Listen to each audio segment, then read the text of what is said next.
Pada kesempatan kali ini saya akan menceritakan alur cerita film Chef tahun 2012. Menceritakan kehidupan malang seorang pria mantan pasukan khusus, yang keluarganya dibunuh oleh mafia kejam. Hingga akhirnya ia pun bangkit dari keterpurukan untuk membalas dendam. Bagaimana keseruannya? Langsung saja ke alur ceritanya. Di awal film kita diperkenalkan dengan seorang bocah perempuan Cina yang bernama Mei. Pada saat itu Mei sedang berjalan dan diculik oleh komplotan mafia Rusia. Dia adalah Emily Dokeski, yang merupakan pemimpin di kelompok tersebut. Kang Emil menyodorkan sebuah kertas kepada Mei.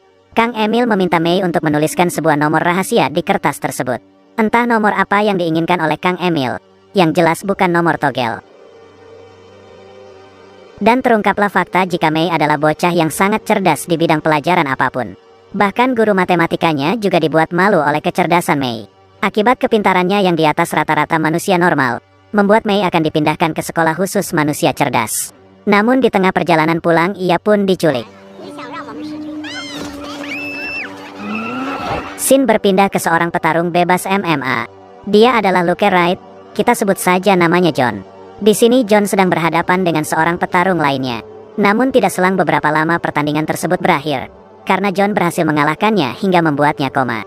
Di rumah sakit terlihat seorang ibu petarung tersebut sangat sedih dan marah kepada John yang telah membuat anaknya koma. Dengan rasa amarah John mendatangi dan menghajar promotor tinju yang memberikannya lawan yang tidak sepadan, sehingga membuat sang lawan menjadi koma. Namun di sini si promotor yang bernama Ujang berbalik menyalahkan John. Ia berkata jika seharusnya John mengalah di ronde kedua, karena di pertarungan mereka sebelumnya ada seorang mafia Rusia yang bernama Kang Emil yang bertaruh untuk kemenangan lawan John. Namun karena John berhasil memenangkan pertarungan itu lantas membuat Kang Emil menjadi kalah taruhan sebesar $1 juta. Akibatnya membuat Kang Emil sangat marah, dan bisa dipastikan jika keselamatan John beserta keluarganya dalam bahaya. Kembali lagi ke Mei yang saat ini dibawa dan diserahkan kepada mafia Cina. Dia adalah Coco, yang merupakan bos di kelompok tersebut. Di sini Coco memaksa Mei untuk menunjukkan kecerdasannya menggunakan alat hitung. Setelah melihat kecerdasannya, Coco pun yakin jika Mei adalah orang yang tepat. Kembali lagi ke John yang saat ini telah kembali ke rumahnya. Di sana ia sangat terkejut mendapati semua keluarganya telah tewas dibunuh oleh mafia Rusia, yaitu komplotan Kang Emil.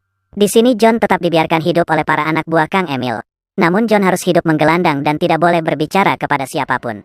Apabila itu terjadi, maka mereka akan membunuh orang yang berbicara kepadanya itu. Bahkan apabila John masih berbicara dengan orang lagi, maka mereka tak akan segan-segan memburu dan membunuh John. Berpindah ke tangan kanannya Coco yang bernama Kuan. Kuan yang didampingi beberapa anak buahnya menemui polisi korup yang bernama Kapten Wolf. Kapten Wolf yang merupakan polisi korup dan banyak bekerja sama dengan para mafia pun dimintai tolong oleh Kuan untuk dibuatkan dokumen dan paspor untuk Mei, agar mereka bisa memiliki dan membawa Mei ke luar negeri sesuka hati. Scene berpindah ke John yang saat ini hendak merantau ke kota lain untuk menghindari anak buah Kang Emil yang terus mengawasinya. Kembali lagi ke Mei, di mana Mei saat ini dijadikan akuntan cilik untuk menghitung keuntungan dan pemasukan dari setiap bisnis haram yang mereka jalani di sana. Di sini Kuan menyuruh Mei untuk menghitung pendapatan dan keuntungan beberapa bulan ini. Dengan kecerdasannya Mei dengan sangat mudah membeberkan rincian detailnya. Setelah membeberkan semuanya, terungkaplah fakta jika mereka tidak mendapatkan keuntungan sama sekali dari kasino. Mendengar hal itu dengan cepat Kuan mendatangi dan menyiksa bos kasino. Tidak itu saja, mereka juga dengan kejam membunuh bos kasino tersebut tanpa ampun. Kembali lagi ke John yang saat ini sedang terpuruk akibat ancaman dari Kang Emil. John yang dilarang berinteraksi dengan orang lain pun menjadi gelandangan. Bahkan untuk mendapatkan makan dan tempat tinggal yang layak, John harus ikut dengan para tunawisma. Ancaman Kang Emil sebelumnya pun dibuktikan dengan adanya seorang tunawisma yang kakinya terluka.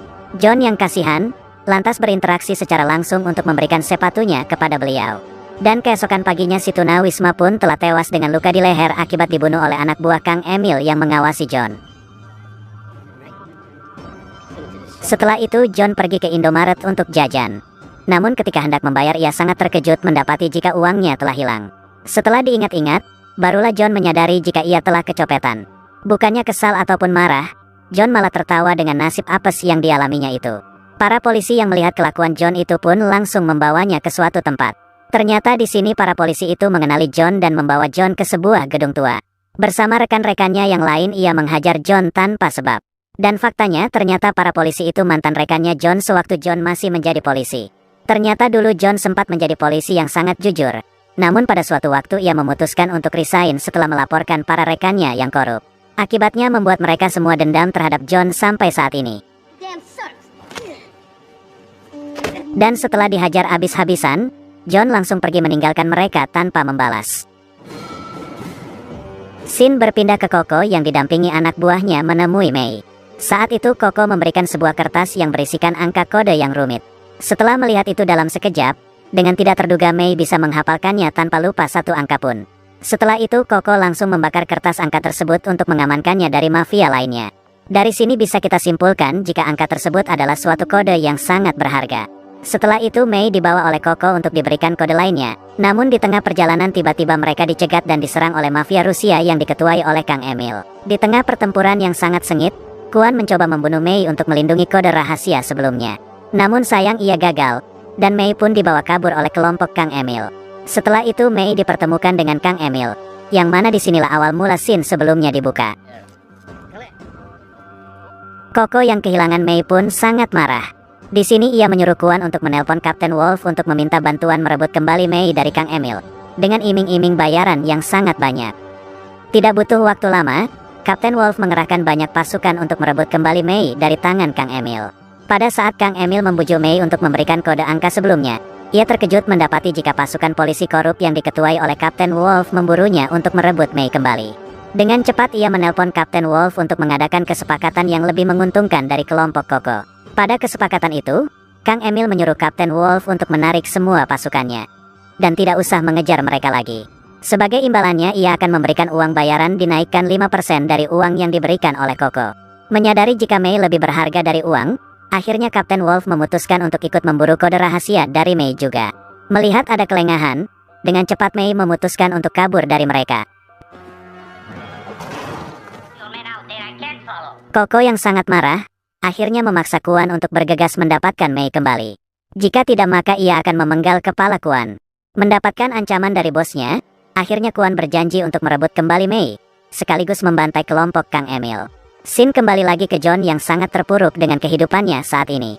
Di sini John berniat untuk mengakhiri hidupnya dengan cara melompat ke rel kereta api.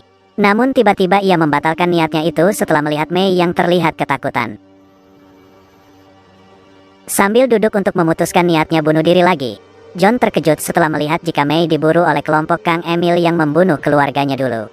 Tiba-tiba jiwa kesatria John bangkit kembali. Dengan cepat ia mengejar dan menggentol kereta untuk menyelamatkan Mei dari para bajingan itu. Layaknya Spider-Man, John secara perlahan merayap dan berhasil memasuki kereta. Di dalam sana ia langsung menghabisi para mafia itu tanpa ampun. Walaupun sudah lama tidak baku hantam, John masih sangat hebat dalam bertarung. Dengan mode barbar John menghajar lalu membunuh mereka semua. Sebagai balasan untuk mereka yang telah membunuh keluarganya. Mei yang sudah trauma nampak ketakutan dan bergegas kabur. Di tengah perjalanan tiba-tiba Mei bertemu dengan para polisi korup mantan rekan John, sekaligus orang yang mengeroyok John sebelumnya. Di sana mereka hendak membawa Mei untuk diserahkan kepada Kapten Wolf. Namun tiba-tiba, setelah berhasil menghajar mereka semua, John langsung membawa Mei untuk diselamatkan dari anak buah Kang Emil yang masih memburunya. Dengan menggunakan mobil polisi korup, John dengan lincah menghindari anak buah Kang Emil yang terus mengejar mereka. Hingga tibalah di sebuah gang sempit. Dengan rasa amarah dan tanpa ampun John mengirim mereka semua ke akhirat. Dengan menggunakan uang yang didapatkannya dari anak buah Kang Emil, John membawa Mei bersembunyi di sebuah hotel. Di sini Mei mengungkapkan rasa terima kasih yang mendalam kepada John yang telah menyelamatkannya. John pun menanyakan mengapa Mei diburu oleh mereka. Mei pun mengatakan jika mereka menginginkan kode rahasia yang ia ketahui. Setelah mendengar kode yang dibeberkan oleh Mei, John pun mengatakan jika kode tersebut adalah kode brankas yang isinya sangatlah berharga. Kembali lagi ke para anak buah Coco yang ternyata telah mengetahui keberadaan Mei di sebuah hotel. Ternyata sebelumnya mereka telah meletakkan alat pelacak di baju Mei. Dengan cepat mereka menuju ke lokasi untuk menangkap Mei kembali. Setibanya di hotel, mereka langsung menodong dan memaksa petugas hotel untuk menunjukkan di kamar berapa John dan Mei menginap. Namun di sini para petugas hotel melawan, hingga terjadilah baku tembak.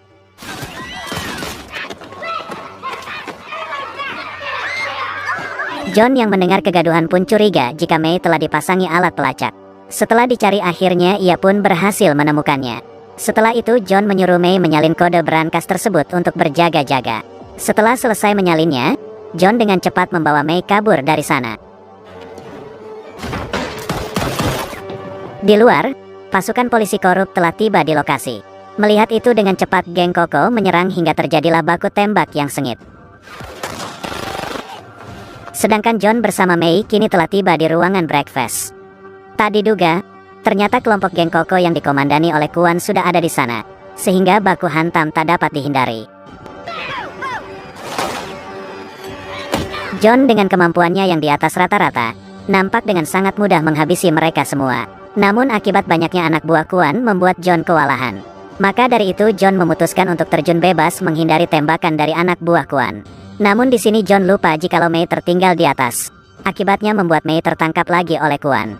John pun tak bisa berbuat banyak setelah ia diketahui dan dikejar oleh para polisi korup.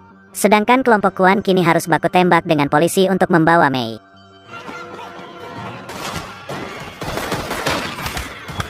Setelah John berhasil lolos, dengan cepat ia memasuki taksi untuk melanjutkan pelarian. Dengan menggunakan ponsel anak buah Kang Emil yang ia ambil sebelumnya, John menelpon anaknya Kang Emil yang bernama Pesilo. Dengan menyamar sebagai teman anak Kang Emil, John mengatakan jika ia ingin bertemu dengan Pesilo. Karena ia mengetahui kode rahasia brankas yang mereka cari. Mendengar hal itu lantas membuat Pesilo senang dan memberitahukan posisinya saat ini berada. Scene berpindah ke Kapten Wolf yang bertemu dengan wali kota yang bernama Denny.